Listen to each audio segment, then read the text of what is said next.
The rest of the story. Ernestine and her friends were talking in the living room.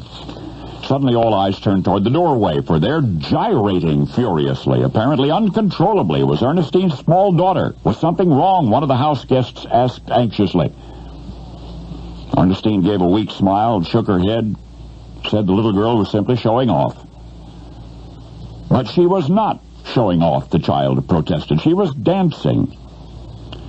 And yet unappreciated, as always, or so it seemed to her, the youngster was shooed away.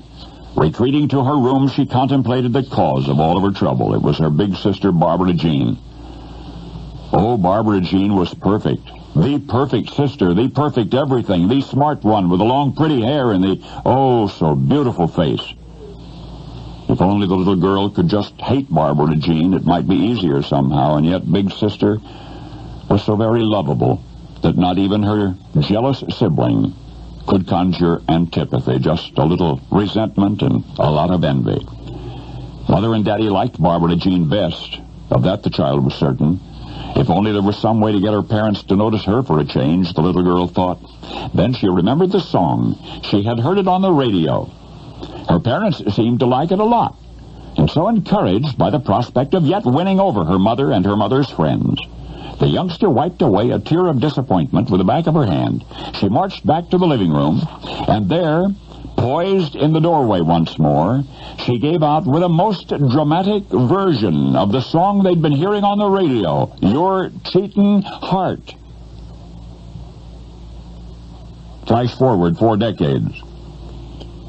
Barbara Jean, the elder sister, had accomplished everything that her family ever imagined that she would and more. She became a doctor, then a medical professor, and last autumn, she became the first African-American woman ever to head a United States medical school, Ohio University's College of Osteopathic Medicine. But something came of her younger sister's envy also. More specifically, of the little girl's determination to compete. For standing in the doorway of the family living room some 40 years ago and believing that no matter how long she lived, she would never be as pretty, she would never be as smart, she would never be as popular as her big sister, that child, in a desperate bid for her own mother's admiration, sang, Your Cheatin' Heart. And her singing held the house guests spellbound. The audience was enthralled. And that was but the first enthralled audience of many to come. For once upon a time in apartment 23, at 5736 Antoine Street in Detroit, there lived a youngster who made up her mind that she would be noticed. And she was.